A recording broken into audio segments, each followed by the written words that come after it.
Welcome. This candidate forum for City Council candidates running in the 7th Ward, San Bernardino, is hosted by the League of Women Voters of the San Bernardino area. I'm Jody Eisenberg, and I am the moderator for this evening. I am the co-president of the San Bernardino Area League of Women Voters.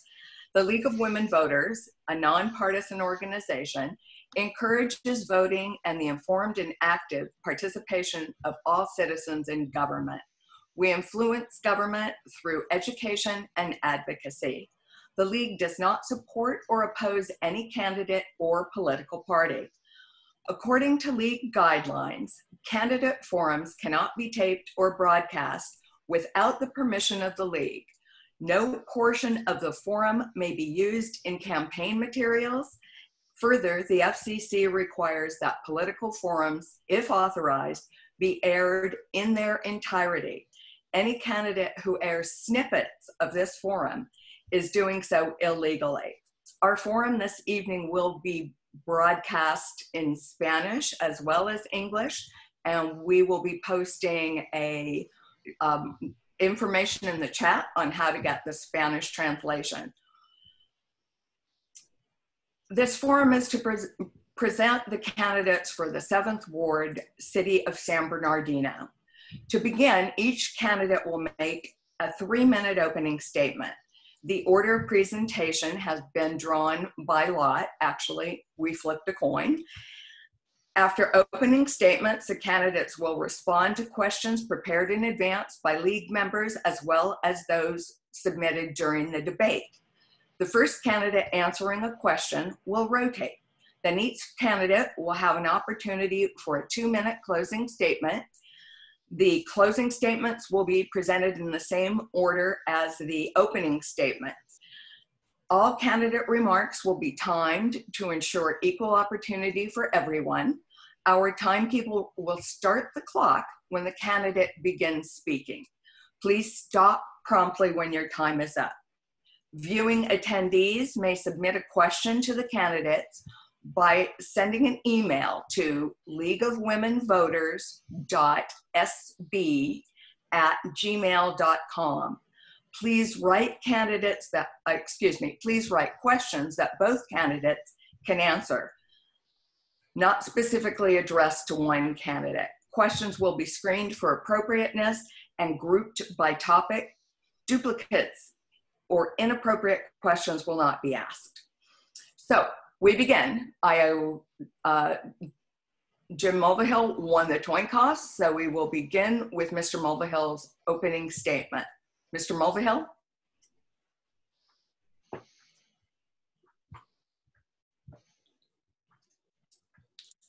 We need to unmute.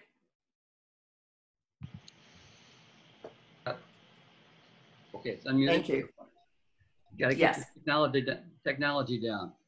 I want to thank the League of Women Voters of San Bernardino for hosting this candidate forum. We've got some competition on the major channels, but hopefully we'll get some good information across. Since coming to San Bernardino, I've really dedicated myself to the community and to professional service since 1981.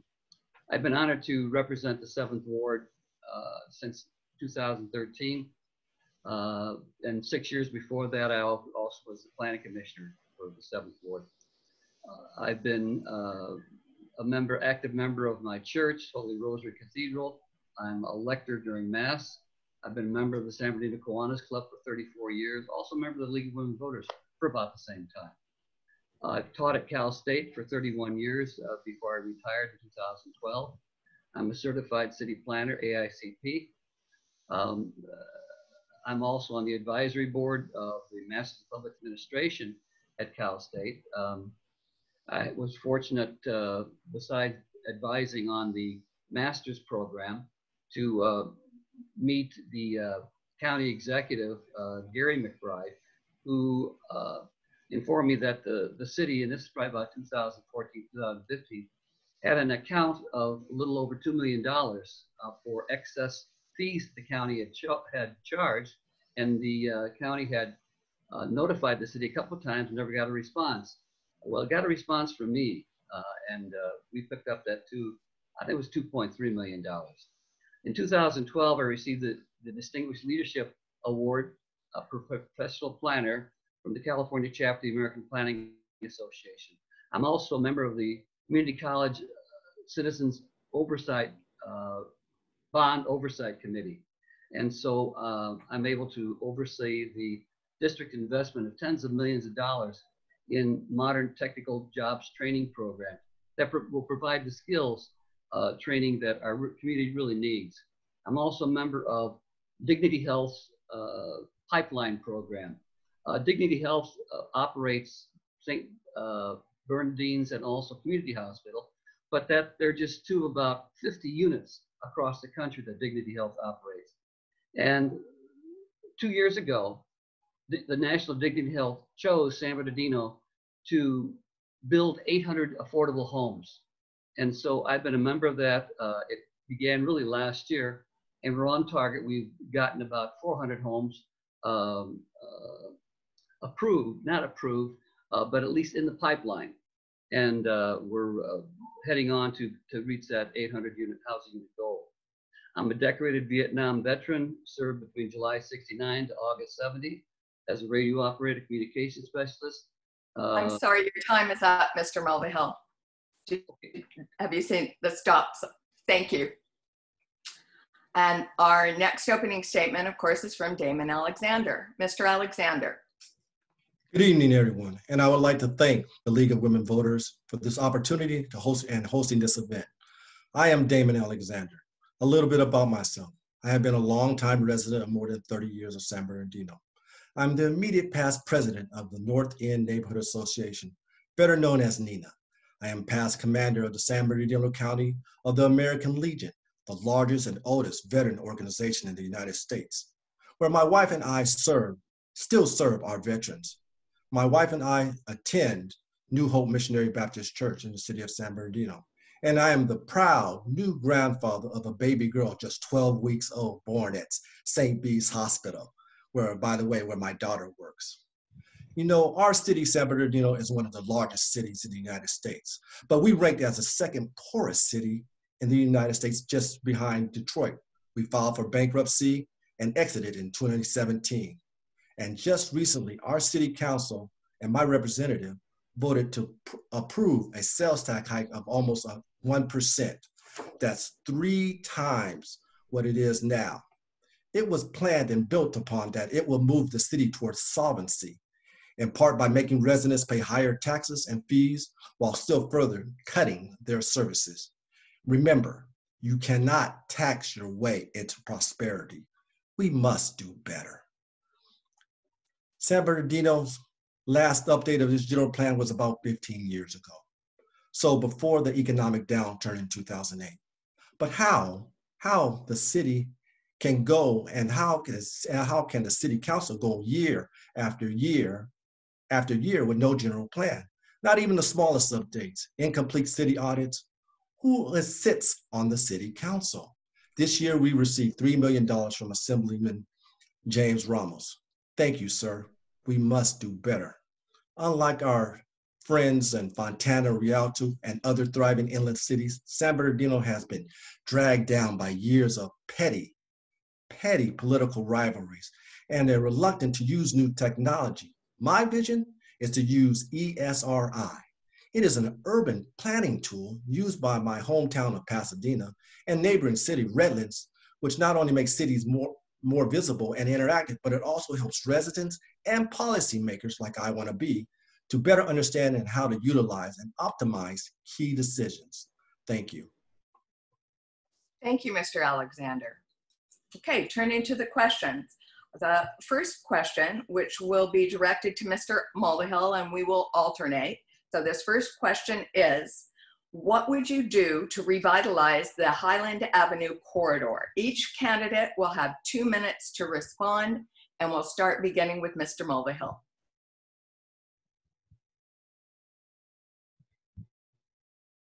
Remember, there you go.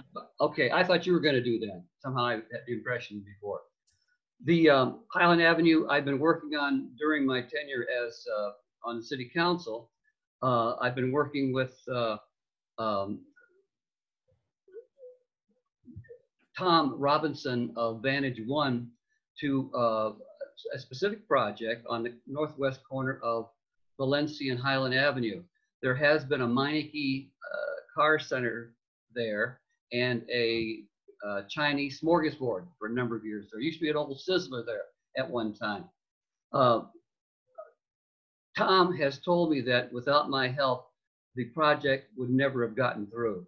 But he's proposed and has approved a Starbucks outlet and also a Circle K convenience store with gasoline available.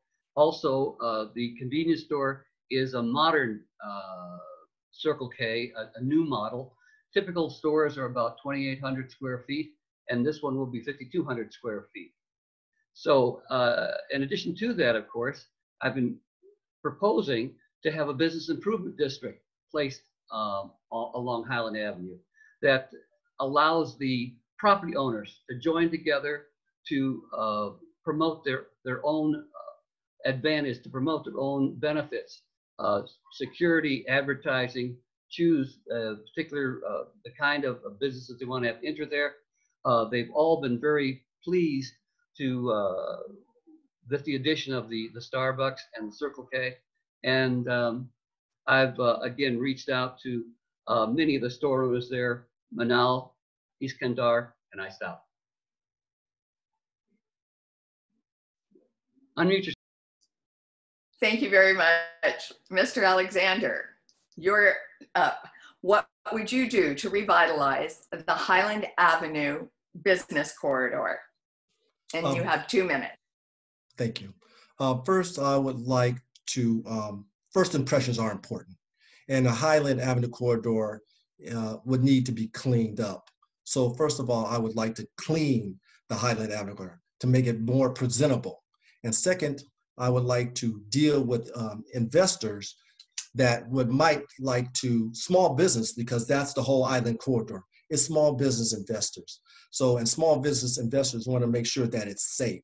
So to develop, when I was in Los Santos working, we had the business owners in Los Santos come together to provide security for their businesses. So I would like to use that as a model instead of reinventing the wheel, to use that as a model. First, to clean up the corridor so it looks presentable. Second, to provide security so the businesses are safe and secure in there. And third, bring in those small businesses through maybe summits to reach out to them in ways that are not being done now, like business summits to say we're a small city with small, with opportunities to work and grow. Thank you.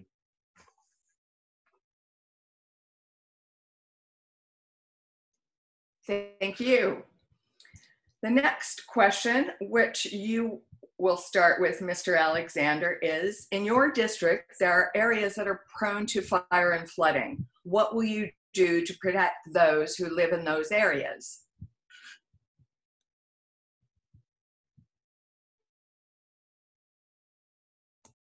Okay. What I would do is, since I live by the Twin Creeks, I would reach out to the state, who is a part of that, and make sure that they grade that. Once they grade that, then that also reduces the ability for fires to happen. And we had fires over where we lived, and it was caused by our transient issue. So we have to address what's most important first, the transient issue. We need to deal with that in a most aggressive manner, and that would also reduce the fires. And also, I would like the residents of the 7th Ward and the city to be on what they call the TENS program. That's a program where you will receive information that if a fire should occur, you will be provided information, because that's the most important part. There's no way that we get information about fires other than looking on social media. I want to make sure that the residents of the 7th Ward sign up for that particular program. Thank you. Thank you, Mr. Alexander. Mr. Mulvihill, same question to you. In your district, there are areas that are prone to fire and flooding. What will you do to protect the residents of those areas? Well, I would recommend to vote no on Measure U. If we lose the FP5 tax, which is what Measure U is all about, we will lose 40% of our fire protection in the city of San Bernardino. So it's absolutely necessary that Measure U fails. In addition to that, of course, we need to have a close communication between police and fire. For a very long time, police and fire have had different communication systems, and having been a communication specialist in the service, realizing that it's seriously a problem when you can't talk to one another, whether you're dealing with social groups or you're dealing with the police and fire department. And with regard to the fire department, it would be wise if we better locate a fire station closer to the 7th Ward. Right now, the closest fire station is on one hand in the Vertimont area, and then over on, actually close to my house, on 25th and E Street. And so there's a great number of people in the north end of the city above the 210 that really do not have a close fire station to them. And beyond that, I think I'd just be speculating, but the point is that we need to have good communications. And because we have gone with the county fire, we have lowered our response times significantly.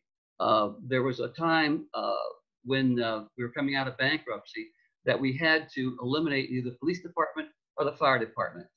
And we went to the county with the fire department, and with the communication system that the fire department had by itself, we were able to reduce the response times by 30%. So that was a great advantage to us. But again, defeat Measure U. Thank you, Mr. Mulvihill.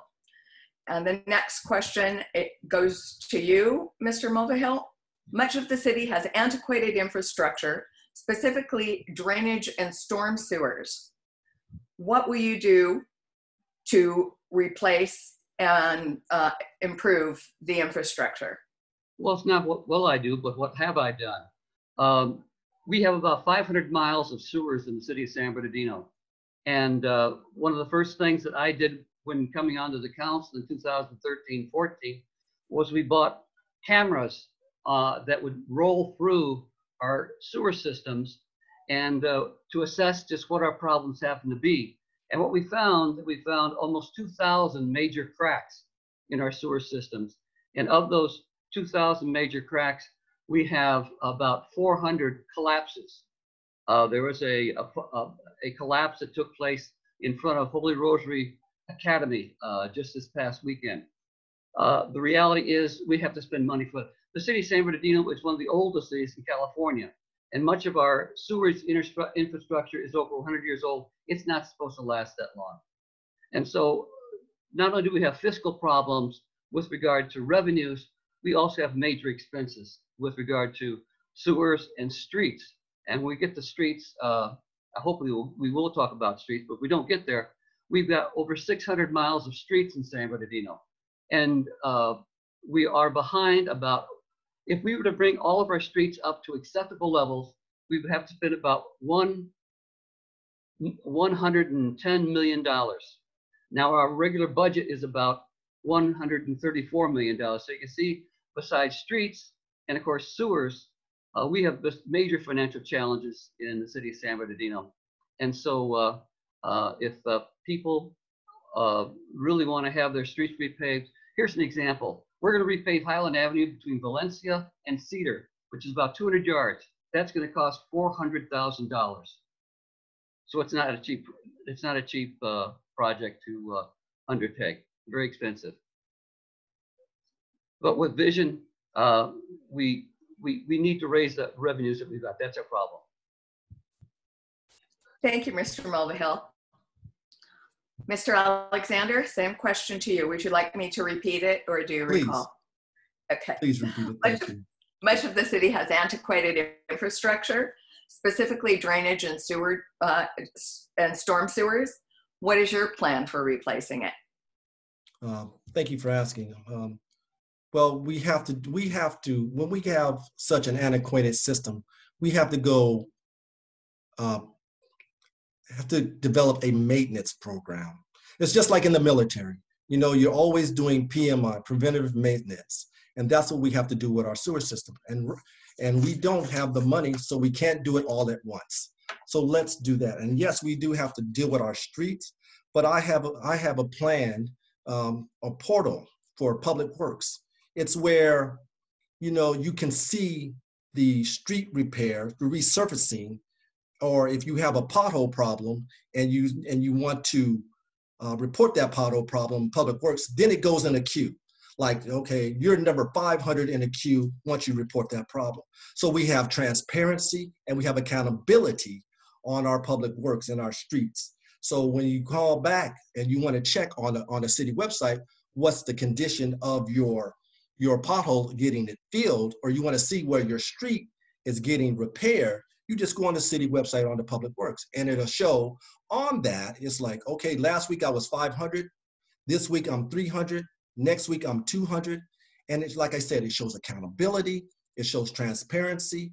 And streets, let's show the public what streets are going to get repaired or resurfaced right now. So I should be able to go on there, click on it and say, oh, okay, in 2 weeks, you know, Waterman Avenue is getting resurfaced. Okay, that's great. And then you can see all the other, do the CIP that's on our list of the upcoming ones that are going to be resurfaced. Thank you. Thank you, Mr. Alexander. The next question will go to Mr. Mulvihill. Is that correct, or did I do that wrong? No, that's right. Good governance and stability in a city are necessary for economic growth. The mayor and the city council have a code of conduct. What would you do if the mayor or a fellow council member was not in compliance with that code of conduct? Well, you can't, unfortunately, our mayor is probably one of the worst leaders we've ever had. He has been charged by at least 5 of his former employees with all kinds of licentious words and so forth. He's also spent a lot of time outside the country, mainly raising funds for his reelection campaigns. He's been one of the worst factors in terms of economic development in our city. And he's also, we have had an investigation take place that have proven about 40% of the charges that these 3 individuals have brought forward about him. And the reality is that he's an elected official. You can't get rid of him without a recall, without another election, or without him being convicted of charges. And he's vowed and determined he's going to be running for mayor again. And we frankly on the council, we are very much concerned. I think we're all in agreement that he should go.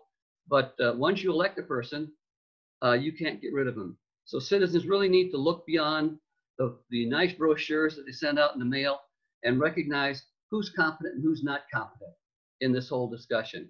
And so with regard to a code of conduct, we do have a code of conduct. And you can look at it in the municipal code. And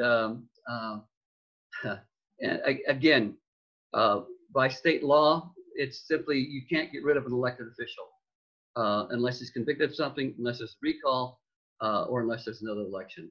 So again, we lost a very competent mayor with Kerry Davis leaving and John Valdivia being elected overwhelmingly.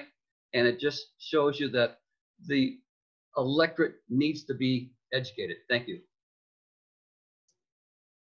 Mr. Alexander, it's the same question to you.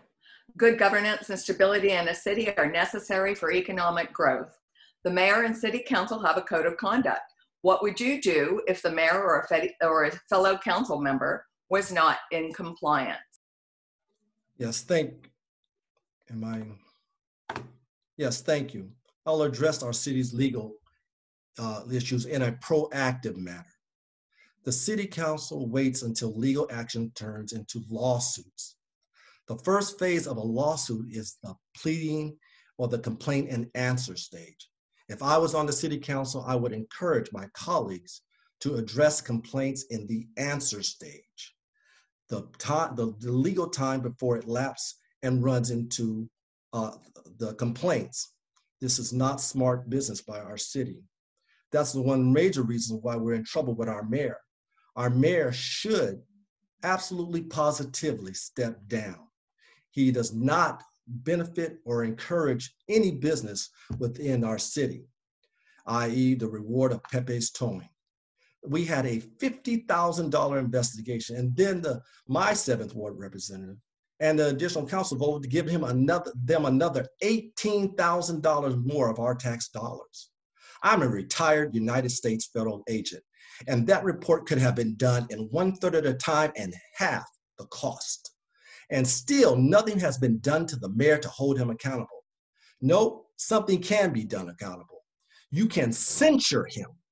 Censuring means the public reprimanding of a public official for inappropriate conduct. The City Council can do that, but has not done that. If I was on the council, that would have been the easiest thing to do, is censure him as soon as those reports were sustained in action. They need to go back at the next council meeting. Someone, senior council person, needs to stand up and make a motion to censure the mayor. That can be done. One thing he's right, you can't kick him out, but you can censure him. Thank you. Thank you, Mr. Alexander. And this next question is also to you. You'll respond first. Do you support or oppose Proposition 15 on the November ballot? You're gonna have to tell me which one's 15. And okay, Proposition 15 is also known as Schools and Communities First. It is the ballot measure that would change our way of assessing commercial and business real property for property tax purposes. Well, so you have me at a disadvantage on that one. I am not adapted right now to give a proper answer to Proposition 15. Okay, I'm sorry. We'll ask Mr. Mulvihill. Are you familiar with Proposition 15? Do you support or oppose it, and why? Let me unmute here. Yeah, being a planner, Prop 13 is a major handicap for city government. This is where all the fees come from. One of the things that stops development is we've got this crazy quilt of fees for developers. And that all developed out of the fact that property taxes were rolled back in 1978 to 1974 levels, and they can only increase 2% per year. When it was originally promoted, Prop 13 was for seniors like myself on fixed incomes and concerned about staying in their homes because property values were skyrocketing, and so were property taxes. But the reality is that including in that, I can't remember the individual whose face appears in all the advertisements, but he was in commercial business himself, and he snuck that in fact commercial businesses also do not raise their property taxes, and so by hedging, transfer of property rights, they can continue a very low property tax for an indefinite amount of time. And so, yes, I would support allowing Prop 15 to pass, because cities like San Bernardino are desperate in terms of raising our revenues. That's why we've got Measure S on the ballot today. And I also want to answer the CIP, the Capital Improvements Program, is on the city's website, and so you'll know what streets are going to be repaid by just going to the city's website and looking at the capital improvement. Thank you. I'll address this to both of you. This is not a debate where you'll respond to each other's responses. We need you to respond to the questions that are asked. If you want to take notes and respond to each other in your closing statement, that's great, but there's no opportunity in the format that the league uses to have you respond to each other. So thank you. The next question is, the 2020 point in time count reveals that the city of San Bernardino leads with the most homeless individuals in our county, with 823 unsheltered homeless folks. What is your plan to address this issue, and what resources will you consider utilizing to just decrease the homeless population? And I believe, Mr. Mulvihill, the question goes to you first. Yes, thank you.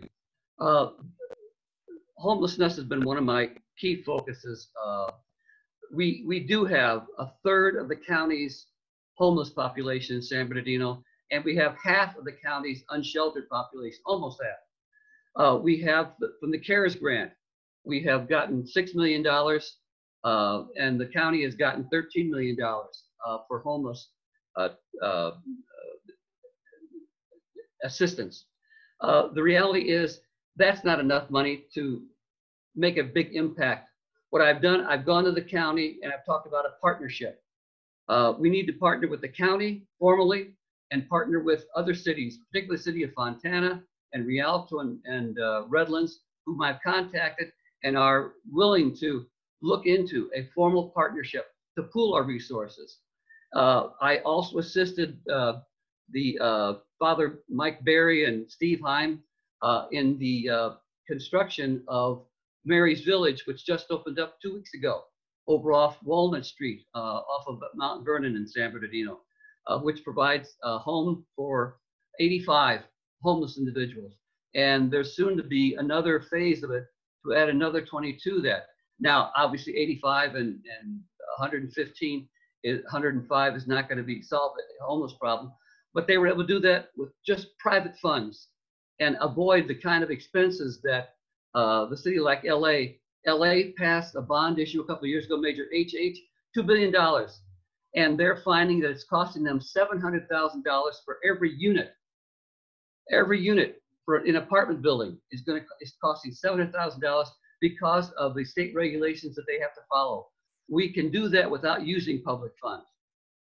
And so again, homelessness needs to be looked at. The Housing First model is the model that we need to do in terms of addressing issues. Thank you, Mr. Mulvihill. And Mr. Alexander, same question to you. The 2020 point in time count reveals that the city of San Bernardino leads with the most homeless individuals in our county, with 823 unsheltered homeless. What's your plan to address this issue, and what resources will you consider utilizing to decrease the homeless population? Yes, thank you. The 823 unsheltered people, we had about the same number last year in 2019, I believe 863, and we've continued to have the same number every year. So throwing money at it is not working. My plan is called Wraparound 360. It's not a new plan, but it is a plan. It's bringing all the resources of the city, the county, churches, and nonprofits, because they all do their own thing. I want to bring them together, all sit them down at a table, working together and formulating a strategic plan for the city of San Bernardino and deal with our homeless issues with deliverables, because it's a strategic plan, with deliverables every 6 months to measure our achievement. My vision would also add a nonprofit social worker, because reports say that you can't give somebody, or you can't just go out and change a homeless. You have to make contact 17 times for them to gain your trust. So my vision is to have a social worker from a nonprofit to go out there and make those contacts, to work with them, to monitor them, to give them whatever assistance they may need in transition, whether it be drugs or alcohol, mental issues. My daughter is a social worker. I'm a law enforcement. You can't arrest your way out of this. You can't throw money out of your way out of this. You have to have a strategic plan. And that's what I want to do as a leader. Get that plan, that plan for us. I'm familiar with the 211 collaboration, and they do good work, but they don't bring in everybody, because there are nonprofits out there doing the work every day that we don't know what they're doing. The transient population within our city, they don't need a handout. They need a hand up. And my daughter, the social worker, says, Dad, 30% of them, the transients in our city, don't want any help at all. So we have to adjust for that. Thank you. Thank you. Mr. Alexander, this question also goes to you. What is your plan for improvements along 40th Street?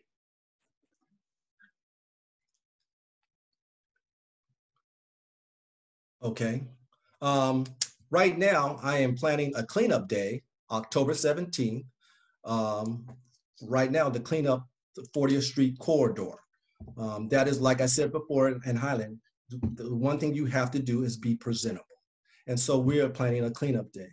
Also, I would meet with the 40th Street, if it's still meeting, I'm not sure, but I would meet with the 40th Street Business Association if it's still there. If not, let's enact one again. Let's go around and develop relationships. A councilman should have relationships with its business community, because that's how, so they can reach out and know that their voice is being heard and responded to. That is most important. Also, what I would do is reach out to the business community. And it's not just a staff thing, but it's a councilman thing, because you're the face of your city. So you have to reach out and develop relationships. You have to be responsive to people that want to do business or land business in our city. So I would reach out and do that as well. And finally, 40th Street has a homeless epidemic there. So once again, like I said before, my wraparound 360 plan, we must go and meet those folks where they're at and find out who we can help and who we can help. But we must be proactive in our approach to things. We cannot keep our head in the sand and kick the can down the road anymore. I'm a proactive individual. I'm a Marine. We always have a plan. This is the plan, 360. We develop our plan, we work our plan. Thank you. Thank you. Mr. Mulvihill, your plan for improvements along 40th Street. You need to unmute yourself. I thought I did unmute myself. At any rate, yeah, 40th Street I've always been interested in, although it's outside the 7th Ward. Obviously, it's very integral to the residents in the 7th Ward, as well as Highland Avenue, very different kind of backgrounds. I've proposed business improvement districts for both of these areas, as well as for Baseline Avenue and for Mount Vernon Avenue as well. Business improvement districts are easy to form. The state allows them. The city will essentially recognize them. They work, the property owners themselves form their own board in which they work with grants that they gain for themselves, and also with contributions from their own membership. And they provide for the security, the cleanups, the choosing of additional businesses in their neighborhood.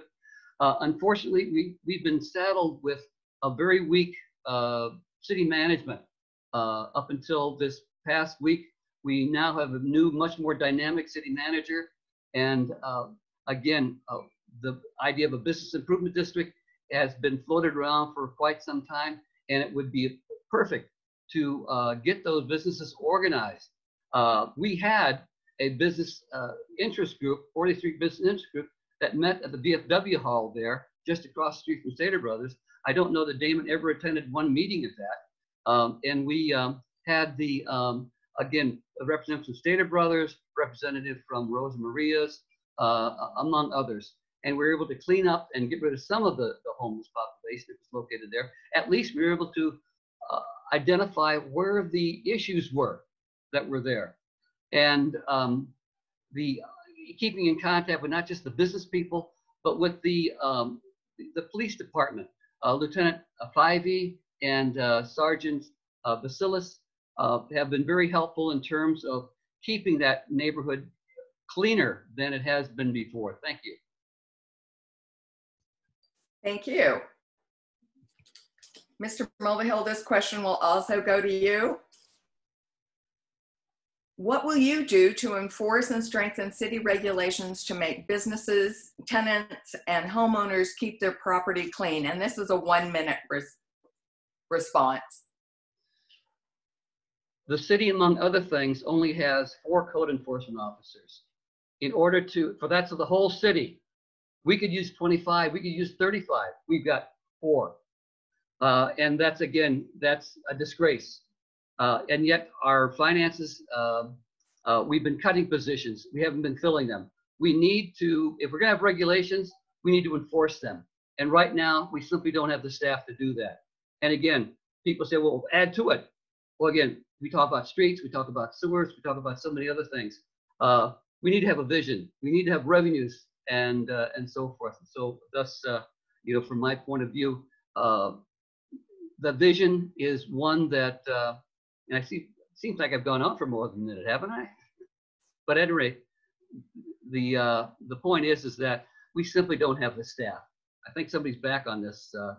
I feel like I've gone more than a minute as a whole. But the point is that we do have the regulations. We don't have any problem with regulations. It's enforcement. Thank you. Mr. Alexander, same question to you. What would you do? Go ahead. What will you do to enforce and strengthen city regulations to make businesses, tenants, homeowners keep their properties clean? 1 minute. Thank you. First of all, it's about relationships again. If you know the business owners, you can go on there personally and make a personal plea about pride and of your business. So that's what I would first try to do, develop that relationship. And second, yes, there are only 4 code enforcement officers. And to even say have 35 or 40 is ludicrous. My plan would just hire 2 immediately code enforcement officers, because code enforcement officers generate revenue. And so the revenue they generate, then sometime down the line with a plan, in 6 months or so, we can hire another 2 code enforcement officers to deal with the blight of the city and also the unsightliness. This all works together.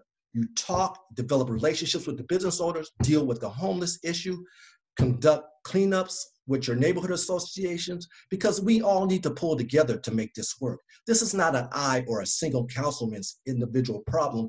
This is a community problem, and only together shall we make it work. Thank you. And the next question is to Mr. Mulvihill. What is your plan for economic development of the downtown San Bernardino area?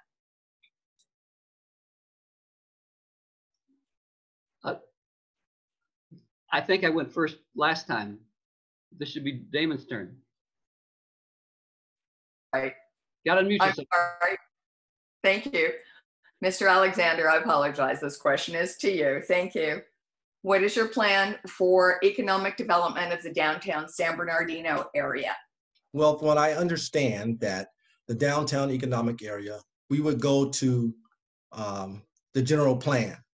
And I think I mentioned in my opening that we haven't had a general plan, an updated general plan for a while now.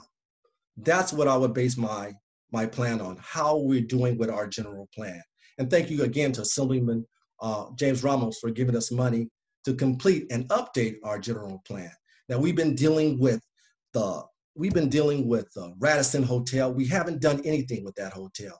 I don't know if the government can do anything, but I'm sure if we direct the city attorney to do some kind of legal pressure to either them to sell that or sell it to someone else or fix it, but we have to do something.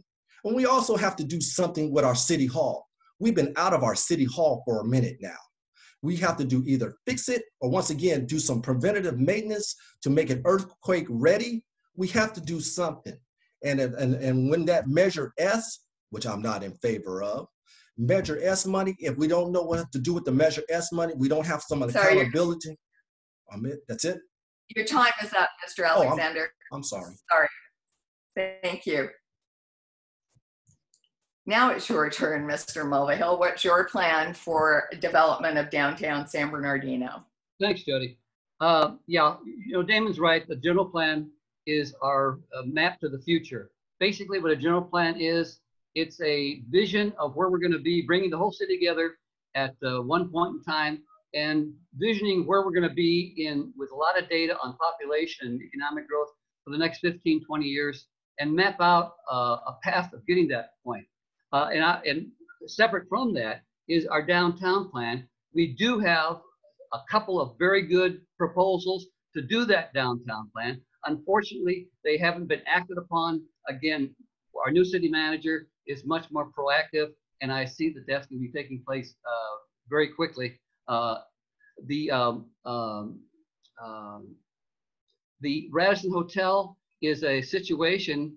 We have made several attempts to contact. We know their legal staff in Redlands that handles their functions, but apparently it's owned by somebody in the Persian Gulf. And if they don't want to do something with it, property rights, they don't have to do anything with it. It's a white elephant in a downtown. Same thing with the Harris Building, is owned by El Corte Inglés, the largest department store chain in Spain. And again, until they're ready to sell it, it's up to them what they want to do. If they want to leave it here as maybe a tax break, maybe a way of getting visas easily enough. But both the Radisson and the Harris Company building are owned by foreign interests, and they're really out of our touch. We've tried to make contact with them. In fact, we have sent people over to Madrid to talk to El Corte, but unfortunately, it hasn't been successful. But, you know, again. Your time's up. Thank you. Thank you very much. The next question is mine. Pardon me? It's mine. Yes, it is yours. I'm trying to find it on my list. I got lost. What are your suggestions to address the loss of revenue due to the COVID pandemic? Well, the loss of revenue from the COVID pandemic has been a real disaster for all cities across the country. What we have done is probably the worst thing we could do. We've kept vacant positions vacant. We've cut staff where we could, and the reality is that our means of countering the impact of the coronavirus is we need in the long term to get revenues up overall. It simply adds another issue to our long list of reasons for increasing revenues. Unfortunately, we have a situation where we don't really know exactly how long this is going to last. We do know Dr. Keel at the Claremont Institute projected that the Inland Empire probably lost about 15% of their economic vitality as of July. We weren't as bad off as, say, Los Angeles County because we don't have quite as many people involved with hospitality, and hospitality has been so badly struck. In reality, many of our industries are not necessarily dependent upon hospitality, and but it's been very serious. It's been a major impact. We've lost revenues for our Measure Z of about a quarter of the revenues available, and so many of the people are not doing as much shopping. They're not making enough purchases. If the purchases they are making are online, and online purchases do not come back to the city, but they're put into a pool in Sacramento, and they're divvied out based on population size. So, thank you. And Mr. Alexander, the same question to you. Do you have a plan to address the loss of revenue due to COVID?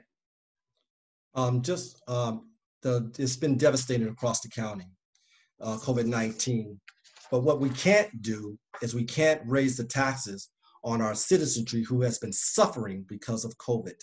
What we can't do is put people out of their homes who have been suffering because of COVID. But what we can do is we can try to bring businesses in. And this is just a plan. You know, it may sound crazy, but hey, when you're this low, you got to try anything. I call it the deferment plan. It's to try to bring businesses in, and you only pay a portion of the fees and taxes to start a business in San Bernardino. So, for example, and I know I only have a minute, if it costs, example, $20,000 and you only have 10, well, we take that 10, you start your business, you start paying taxes to the city, you may hire a resident of San Bernardino, but you get your business going, and then as you go along each month, you pay back that remaining $10,000 to the city. I don't know if you can do that, but you know what? I would give it a try and see the start and give it a chance. Maybe we have a ceiling of, say, any business that's less than $200,000. You know, you can do this deferment plan with this. Anything above that, you cannot. To get the small business owner back into San Bernardino, to draw those small businesses in. And also, what I would try to do is I would try to hold a summit, a technological summit. You know, it doesn't cost much. We can go to the airport, like when we have all our summits, and maybe we can throw a summit and showcase San Bernardino, because we have 300 buildings. San Bernardino is not in the real estate business. Why do we have 300 buildings in the city of San Bernardino? No, we need to get rid of some of those. And then that will also give us short-term revenues by selling some of those buildings that we possess. Thank you. Thank you. And we are now at our final question. And that is, what is the best way to deal with crime in the city of San Bernardino? And I believe, Mr. Mulvihill, this question is to you.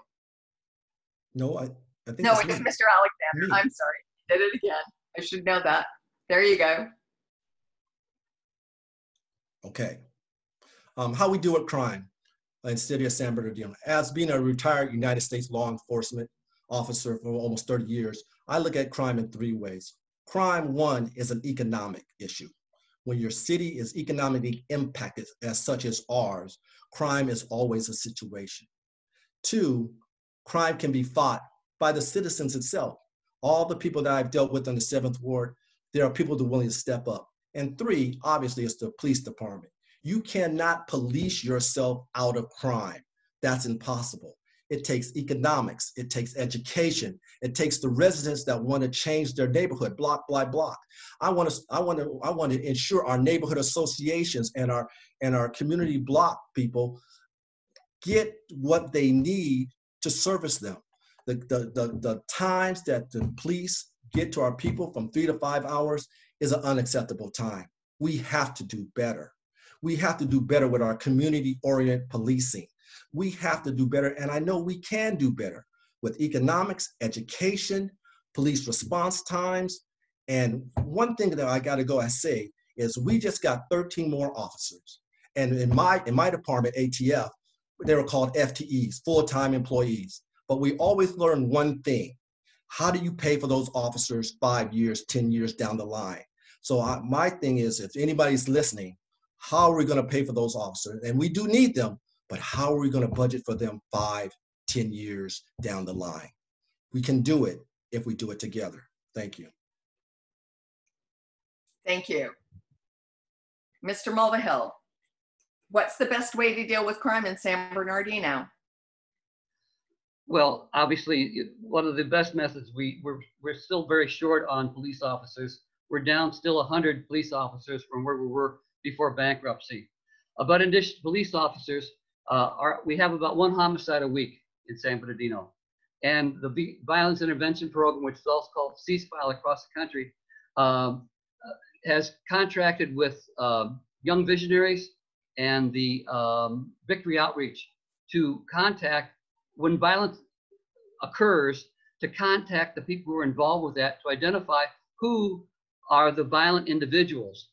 We have a lot of gang activity, a lot of drug activity in the city, and the violence intervention program aims at identifying the 5 to 6, 7% of the individuals in gangs that are truly violent, and to do essentially intervention, to get them together in a call-in and to present them with what their alternatives are.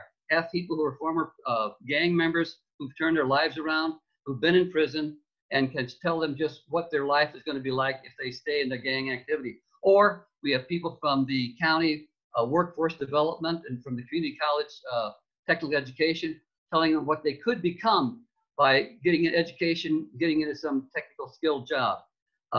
Also, too, many cities have adopted a co-response program. In other words, there was an editorial in the Sun this morning indicating that, for example, 80% in San Francisco of their calls are mental health related.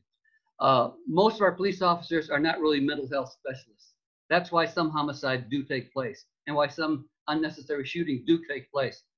They need to have specialists responding who are actually mental health specialists. And so we do have examples in San Francisco and Albuquerque, among other places. Los Angeles has a SMART program, again, where they do look for mental health specialists to respond. Thank you. Thank you.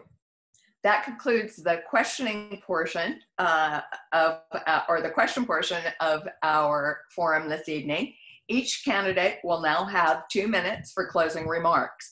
Candidates, you may want to address any issues that have come up tonight. We will go in the same order as the opening statements because to reverse it would allow one candidate to have both the first word and the last word. This concludes the 7th Ward Candidate Forum. I'm sorry, we'll start with the closing statements. I apologize. So we will start with Mr. Mulvihill. Thanks, Jody. You start with a vision. You know, I want to have better streets. I want to have lower crime, more police. I want to have more businesses come into the community. I think everybody wants that. Those are goals that we want. But you've got to have a way of getting there. In other words, you've got to have the policies. You've got to have the background to understand how do you get from here a goal to the where you want to go to. My opponent really doesn't have really any background to know what are the policies, what can we do, what are the specifics. He can talk about generalities. He can talk about things like, you know, reducing taxes or deferring taxes for businesses that come in. Well, our problem is we don't have enough revenues to begin with. And we had to make up a great amount of deficit with the COVID problem as well. We had a $3 million deficit to begin with, and the COVID drove us up to about $8 million in deficit. We do have a VIP program. Raising taxes during the COVID-19 is unfortunate, but the reality is if we don't raise taxes, we're going to be in deficit by the year 23-24. And that was predicated by our bankruptcy exit plan. Our exit plan indicated that we would have to raise our Measure Z, renew it for a much higher level. I hate to raise taxes, but the city is going to be in deficit until we get to that point. But in addition to that, again, the policies to get there, to have a plan, to have a vision. I look at the example of Fontana. Fontana, when I got here in 1981, you know, they were known for the Hells Angels and for their own chapter of the KKK. But look at Fontana today. Fontana had good leadership. They had good people. Greg Devereaux was their city manager for a number of years and really took them out of the ditch that they had dug for themselves. Thank you. Thank you. Mr. Alexander? Thank you. Thank you. I appreciate you guys for holding this forum, but I have to share with everyone. My opponent has been there for 7 years, 7 long years. What have we seen in 7 years? That's all I have to say. We have not seen any improvement. He talks about vision. We have not seen any vision. We talk about planning. We have not seen any planning. We haven't seen those things in 7 years. We asked, where was the leadership when the civil unrest struck? Where was our city councilman? We asked, where was it when COVID struck? There was no city leadership, none. None by the mayor, none by the city councilman. And the only person I think that even came out was 2nd Ward person, Sandra Ibarra.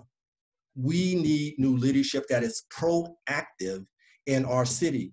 that the city sees, that the residents see.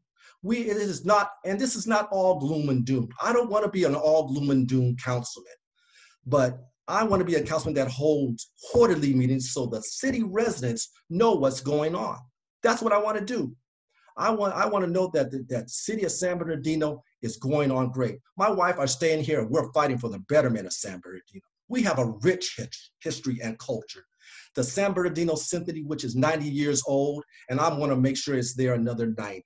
The regional swim team, the aquatics, the Thunderbolts, they have a junior Olympian, the San Bernardino Turkey Trot, the air show, and many other wonderful programs and organizations that make our city worth fighting for. San Manuel and Stater Brothers are one of the largest employers, and they do a great work, and they are most generous in their donations to the best of causes, as well as many other nonprofits doing the silent work that keeps our city together. We need to do better at City Hall. We have to do better in City Hall. The status quo is not acceptable. I refuse to let others dictate how our narrative, how they see our city. We are our own best storytellers. Thank you so much, and I'm Damon Alexander. Thank you, Mr. Alexander. You'll each be given a 1-minute rebuttal opportunity. Mr. Mulvihill?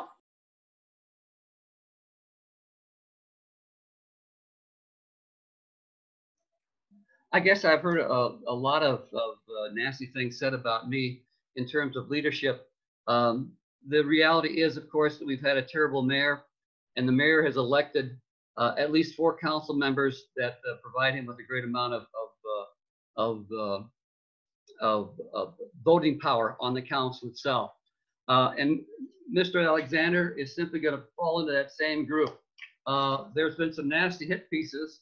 For example, this came out the past weekend. I see it's in it, and talking about some of the same things he's been dealing with here today. In reality, the Californians for a Better Future comes right out of Mark Trost's office in Irvine and in Riverside. Mark Trost is Damon Alexander's fundraiser and also Mayor Valdivia's campaign manager. So if you want to have another one to fall in the line with Mayor Valdivia, elect Damon Alexander. Thank you. And Mr. Alexander, 1 minute rebuttal. Yes, I have stated on public comment at a city council meeting before, and maybe my councilman was asleep again in city councilman, that I am no John Valdivia puppet nor on his team. This is what we call deflection. Keep your eye on what he's not done in the past 7 years of failed leadership. He has chosen to try to move our animal shelter, and then he conspired with the mayor to try to do it behind our back and was caught. He has no successful record to run on, because a good candidate would run on his record what he has done for the 7th Ward. We won the primary without the mayor. It would be idiotic to attach ourselves to a person who is going down in flames. We are not stupid on Team Alexander, so that's why we wouldn't even do this. You and your team, Ortiz and Chavez, calling me everything but the son of God. When you go low, Team Alexander is going to go high. So thank you for the mudslinging that you do, because every time you see something with our name on it, it's going to be only about how we have allegiance to God, family, country, and the 7th Ward residents. That is us. I pray you and your team comprehends. Your time is up. Thank you, Mr. Alexander. Thank you both for participating in this forum. This concludes the 7th Ward Candidates Forum now. We do thank both candidates for participating and the attendees for their participation and questions. Remember, Election Day is Tuesday, November 3. However, election season begins October 5th, when the Registrar of Voters will be mailing ballots to every registered voter in San Bernardino County. There are many options for voting this election. You can vote in person or you can vote by mail. Discover your various options by accessing the County Registrar of Voters website at www.sbv.gov. www.sbcountyelections.com/elections. There's no reason not to vote. If you want to check your status as a registered voter, you can go to www.voterstatus.sos.ca.gov. If you need to register or re-register, you can do so online at www.covr.sos.ca.gov. Many times it's difficult for voters to find information about candidates that may be lower on the ballot. The League offers a free service where all candidates can post their information about themselves and their positions. It's called Voters Edge. And if you are uncertain about a candidate and want to find information about them, see who's supporting them and check them out at votersedge.org. We encourage both of our candidates this evening to submit their candidate information if you have not already. Again, thank you for your active interest in voting in San Bernardino and for voting for our city council. Thank you very much, and this concludes our presentation. Thank you, Jody. Good evening. Thank you all. Thank you. Thank you all. Thank you.